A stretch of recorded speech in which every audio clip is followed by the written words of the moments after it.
और भाई तो भाई फिज़िक्स का motion in a straight line का लेक्चर नंबर 1 है ना। तो भाई हमने आज किया था डिस्टेंस और डिस्प्लेसमेंट, है ना। डिस्टेंस और डिस्प्लेसमेंट क्या होता है ना। तो भाई सबसे पहले भाई डिस्टेंस ऑफ रेलवे स्टेशन, अगर हम पूछे भाई distance of Delhi railway station, तो भाई रॉन्ग क्वेश्चन है। भाई डिस्टेंस कहाँ से निकाल रहे हैं हम? डिस्टेंस भाई दो चीज़ वो बीच में निकलता है ना। भाई wrong question, depends on observer, frame on observer not given है भाई, इसलिए रॉन्ग क्वेश्चन है ये।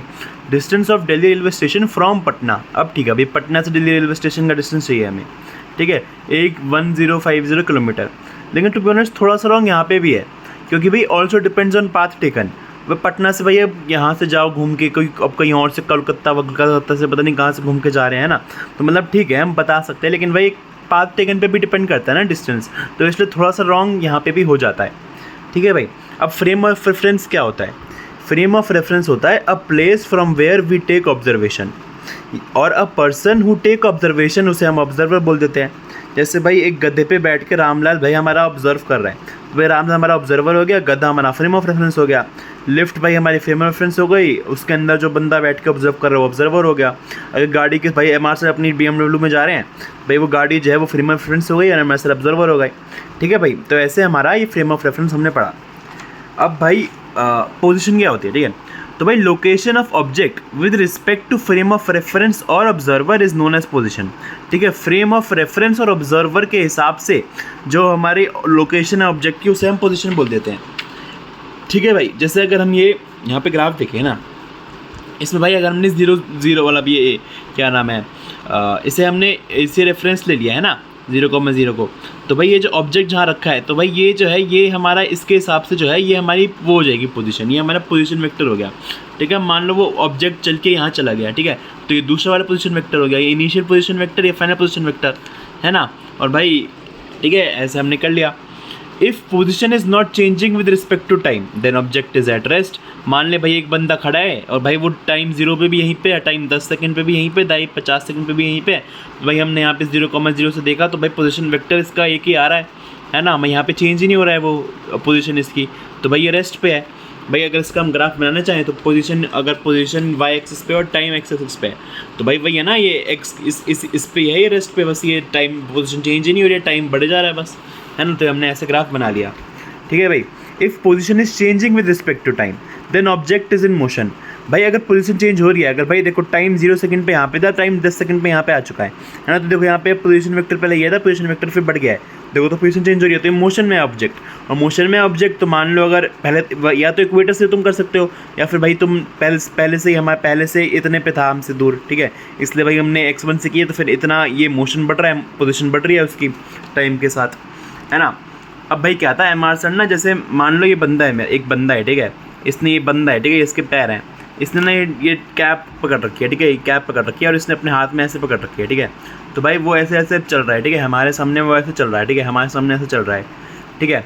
तो अब ऐसे ऐसे ना एम आर सर ना एक रूम में भाई अपना is sir moving in the room with a lamp, ठीक है, उन्होंने अपने हाथ में पकड़ रखा था ऐसे, वो उसे देख रहे थे, ठीक है, उसे देख रहे थे और वो मूव कर रहे थे, तो उन्होंने पूछा फिर ये लैम्प मोशन में है या नहीं, तो भाई मेरे को लगा हाँ यार मोशन में है, मेरे को दिख रहा है मोशन में, लेकिन सर ने बताया नहीं मे भी मोशन में है।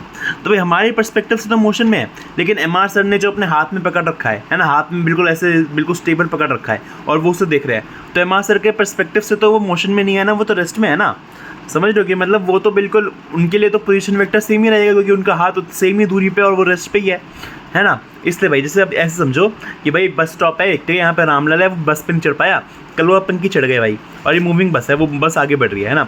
तो रामलाल के हिसाब से तो देखो ये दोनों मूव कर रहे हैं ना, ये दोनों मोशन में है, Pinky is in motion with respect to Ramlal, है ना। देखो पिंकी मूव कर रही है भाई, पिंकी पहले यहाँ पे थी, फिर भाई यहाँ पे चली गई है ना, लेकिन भाई Pinki is at rest with respect to Kalua, Kalua के हिसाब से तो बस उसके बगल में बैठी है ना, उसके बगल में बैठी है, तो भाई तो फिर समझ रहे हो, फिर वो रेस्ट पे है ना। तुम भी जब बस में बैठे होते हो तो तुम भी लाइक तुम्हारे दोस्त के साथ बैठे हो, तो तुम्हें लगता है ना हम दोनों रेस्ट पे हैं, लेकिन बाहर वाला जो दिख रहा है उसे लगता है तुम मोशन में हो, है ना। तो भाई rest and motion are relative terms, ठीक है, रिलेटिव टर्म्स है भाई, ऑब्जर्वर और जो वो है फ्रेम के सबसे रिलेटिव करता है भाई, ये एब्सोल्यूट टर्म नहीं है, ये एब्सोल्यूट टर्म नहीं है, समझ लो। तो relative with respect to observer slash frame, ठीक है।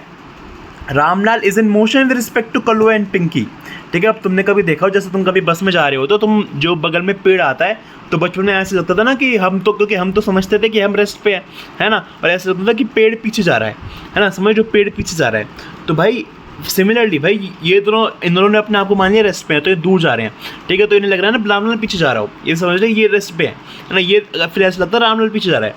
तो भाई Ramlal is in motion with respect to Kalwa, बल्कि जब अगर हम साइड से देखा तो हमें पता है कि रामलाल तो एक जगह खड़ा है, ये गवा रहे हैं जो आगे बढ़े जा रहे हैं, है ना, और ये समझ रहे ये रेस्ट पे है ना। तो in this universe nothing is at absolute rest और इन एब्सोल्यूट मोशन, सब कुछ रिलेटिव है ना ऑब्जर्वर और फ्रेम के हिसाब से, ठीक है। तो भाई in this universe nothing is at absolute rest और एब्सोल्यूट मोशन, ठीक है।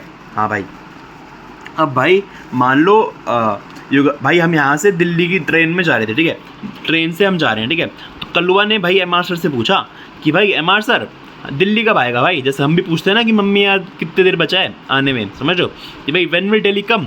तो भाई इस दिस स्टेटमेंट फिजिक्स की भाषा में क्या ये सही है, ये बोलना कि दिल्ली आएगा, भाई दिल्ली थोड़ी आएगा, हम जा रहे हैं ना।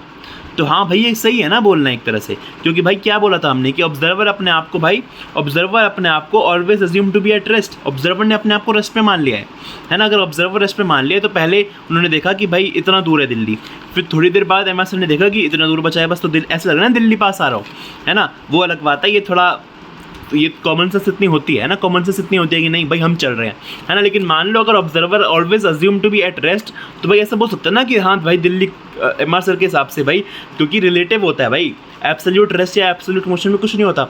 तो एम आर सर को अगर हम ऑब्जर्वर मानते तो भाई दिल्ली इज कमिंग क्लोजर, इसलिए हाँ हम बोल सकते हैं कि भाई ये सही है, हाँ ठीक है, ठीक है।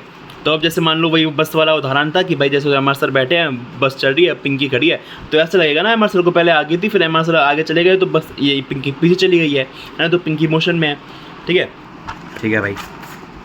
अब भाई डिस्टेंस क्या होता है, डिस्टेंस होता है भाई actual path length between initial and final position.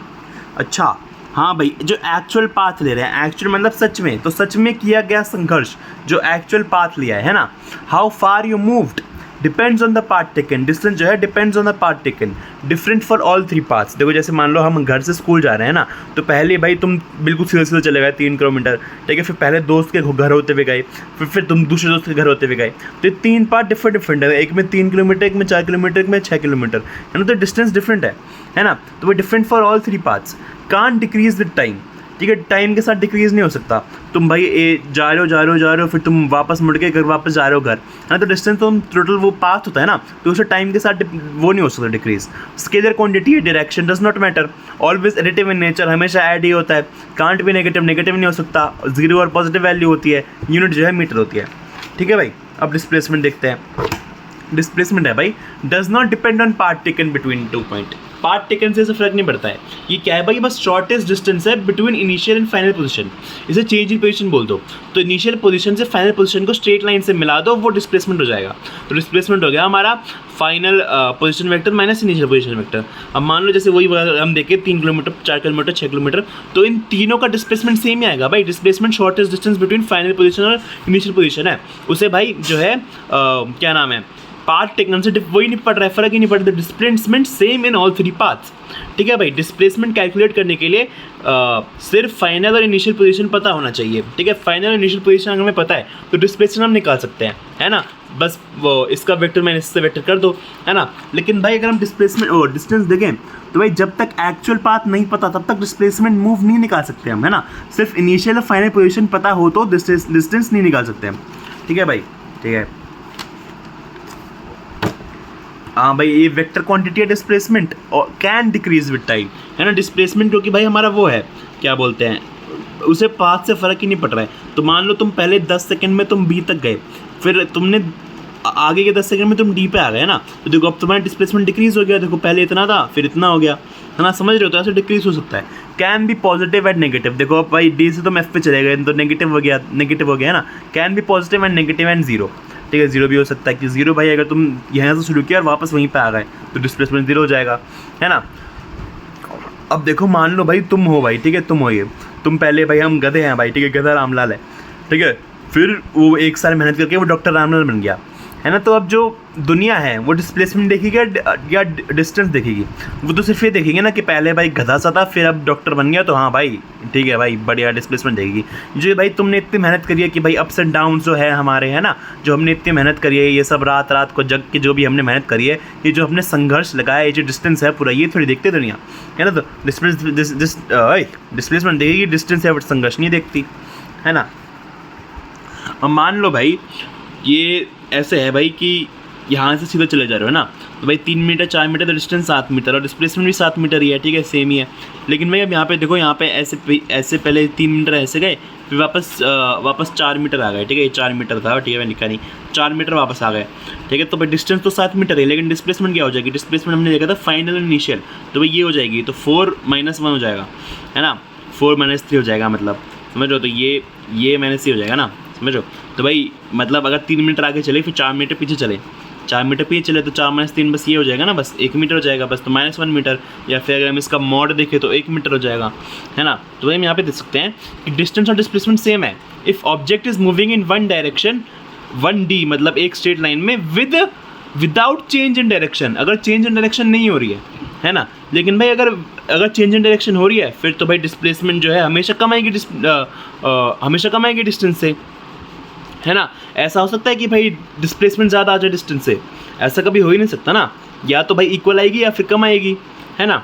तो भाई डिस्टेंस जो है हमेशा ग्रेटर देन या फिर इक्वल टू होगा डिस्प्लेसमेंट के फॉर एनी मोशन, ठीक है। कभी भी डिस्प्लेसमेंट कम नहीं हो सकता, मतलब डिस्टेंस कम नहीं हो सकता डिस्प्लेसमेंट से, ठीक है भाई। अब जैसे एक क्वेश्चन देखें, which of the following option is correct for motion in 1D। तो 1D में भाई हम यही बोलेंगे ना कि हमें ये नहीं बताया गया कि चेंज इन डायरेक्शन हो रहा है या नहीं हो रहा है। अगर चेंज इन डायरेक्शन नहीं हो रहा है या फिर हो रहा है, जो भी हमें नहीं बताया गया है, तो भाई उसमें तो हम दोनों चीज़ें लिखेंगे ना कि ग्रेटर देन इक्वल टू होना चाहिए, ठीक है। अब भाई ये जो है अगर equal to, if no change in direction, है ना, अगर भाई ग्रेटर देन, तो भाई इफ़ चेंज इन डायरेक्शन, अगर चेंज इन डायरेक्शन हो रहा है तब होगा ग्रेटर देन, ठीक है। ये नो नहीं लिखना चाहिए था मेरे को, ठीक है। अब भाई यहाँ पे क्या है, distance is less than displacement, तो कभी हो ही नहीं सकता, never correct for any moving object, ठीक है भाई। अब भाई देखो वापस भाई, अब यहाँ पे ये 0 ये उस पर थी 0,0 पे 20,0 तक गया, फिर 7,0 पे आ गया, है ना। तो हम डिस्टेंस देखेंगे तो 20 मीटर चला, फिर 13 मीटर चला, है ना, तो 23 मीटर।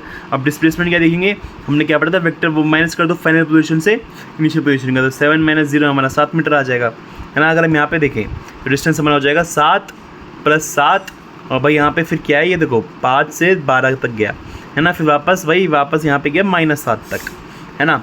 तो भाई 7 तो ये है, फिर वापस अपने 5 तक आने पे 7 लगेगा, फिर 5 से -7 पे जाने के लिए 5 पे पहले 0 तक जाएगा, फिर 0 से -7 तक जाएगा, है ना। तो ये हो जाएगा 7 + 5 कितना हो जाएगा, ये 12 हो जाएगा, है ना। तो 7 + 7 + 12 हमारा 26 आ रहा है, और डिस्प्लेसमेंट हमारा हो जाएगा, सीधा माइनस कर दो, -7 +5, तो -7 - 5 हमारा -12 हो जाएगा, है ना। ईजी है, चलो ठीक है भाई। अगर हम देखें डिस्प्लेसमेंट इन वेक्टर फॉर्म, है ना, मान लो ये हमने वैसे बना रखा है ना, हमने वो नॉर्मल ग्राफ है भाई, यहाँ पे डिस्प्लेसमेंट एक पॉइंट था, ऑब्जेक्ट था, वो ऐसे जाके ऐसे घूम के यहाँ तक पहुँचा, लेकिन हम तो डिस्प्लेसमेंट देखे तो डिस्प्लेसमेंट शॉर्टेस्ट डिस्टेंस होएगा, है ना। तो अगर मान लो ये इसका इनिशियल पोजीशन वेक्टर है, फाइनल पोजीशन वेक्टर है, तो क्या होता है, final position vector minus initial position vector, है ना। तो भाई अगर initial position vector plus displacement is equal to हमारा ये आ रहा है final position vector triangle law के हिसाब से, है ना। तो भाई ट्राइंगल लॉ हमने वेक्टर का जो ट्राइंगल लॉ होता है ना, याद है ना।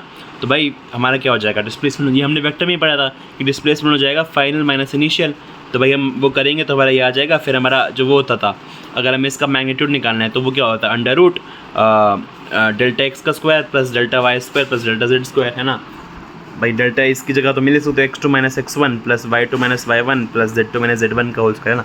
तो भाई इनिशियल पोजीशन मान लो हमें ये दे रखी है, फाइनल पोजीशन ये दे रखी है, तो डिस्टेंस हमें निकालना है। डिस्टेंस तो कैलकुलेट हो ही नहीं सकता क्योंकि भाई पाथ नॉट गिवन है। डिस्प्लेसमेंट निकालना है तो भाई 5 - 2i cap plus 7 - 3j cap plus 7 - 7k cap, है ना। फिर हमने ये निकाल लिया इसका, भाई अब हमें वो निकालना है, क्या नाम है, मैग्नीट्यूड।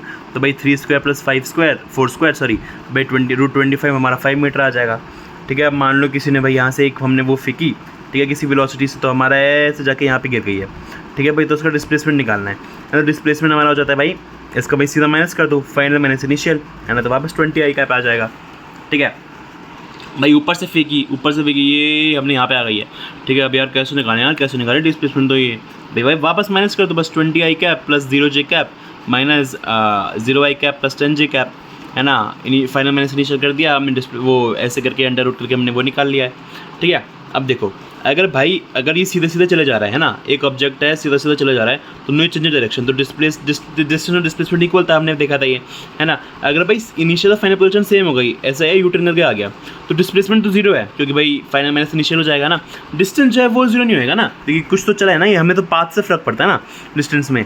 और भाई अगर कुछ ऑब्जेक्ट है वो रेस्ट पे है, हिला ही नहीं, तो भाई डिस्टेंस और डिस्प्लेसमेंट दोनों जीरो है।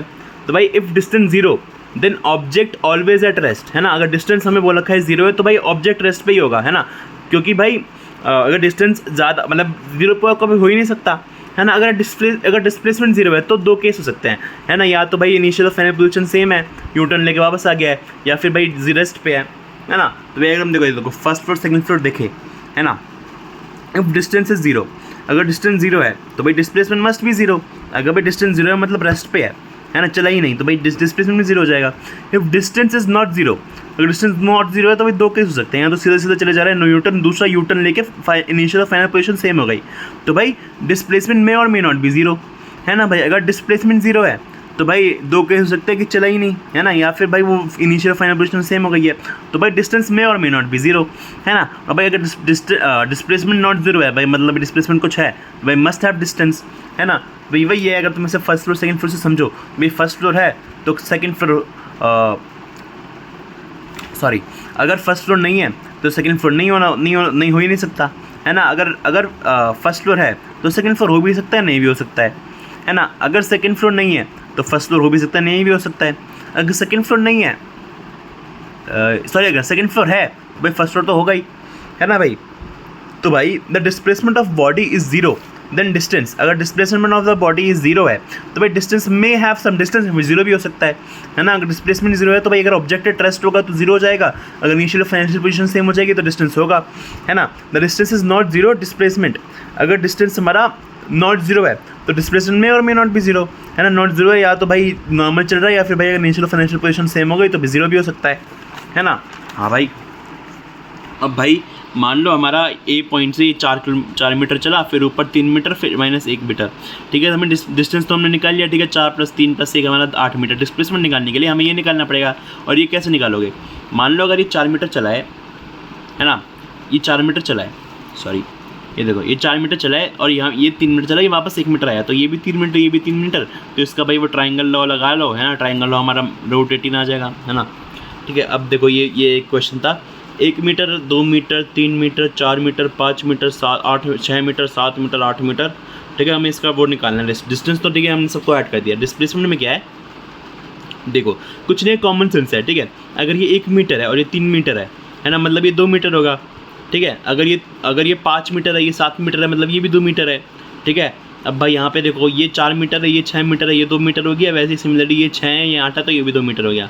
तो ये 4 मीटर, ये 4 मीटर है भाई, ट्राइंगल लॉस हमने निकाल लिया भाई। वापस फिर हमारा रूट 32 या फिर 4 रूट 2 मीटर आ जाएगा, ठीक है। अब भाई डिस्टेंस टाइम ग्राफ हमारा करेक्ट है फिर रॉन्ग है ना, डिस्टेंस और टाइम ग्राफ, है ना। तो ऐसे दे रखा है, हम ऐसे ये मत सोचो कि कैसे आया, कौन सी इक्वेशन या फिर किससे आया, बस ये बताना है करेक्ट है या रॉन्ग है, ठीक है। ठीक है भाई, थोड़ा सा डिस्टेंस चला, फिर रेस्ट पे आ गया, फिर माइनस। डिस्टेंस तो कभी डिक्रीज़ हो ही नहीं सकता है ना, डिस्टेंस तो हमेशा एडिटिव ही होता है, ठीक है भाई। डिस्टेंस नेगेटिव नहीं हो सकता। डिस्टेंस में भाई यहाँ पे क्या है भाई, यहाँ पे देखो एक टाइम पे भाई 2 डिस्टेंस है, तो ये तो पॉसिबल नहीं है। अब भाई वापस ये डिक्रीज़ हो रहा है तो डिस्टेंस डिक्रीज़ नहीं हो सकता। अब डिस्प्लेसमेंट और टाइम का बताना है, ठीक है भाई, ये करेक्ट है भाई। डिस्प्लेसमेंट नेगेटिव हो सकता है, डिस्प्लेसमेंट डिक्रीज़ भी कर सकता है ना। लेकिन यहाँ पे भाई ये डिस्प्लेसमेंट भी एक टाइम पे 2 नहीं हो सकते ना, ठीक है। तो ये तो ठीक है, लेकिन यहाँ ये ठीक है, ये डिक्रीज़ कर सकता है, यहाँ पे 2 भी नहीं है, ठीक है। तो ऐसे ये हो गया है भाई, यही हुआ था आज की क्लास में, ठीक है। थोड़ी लंबी वीडियो गई है, तो चलो बाय बाय।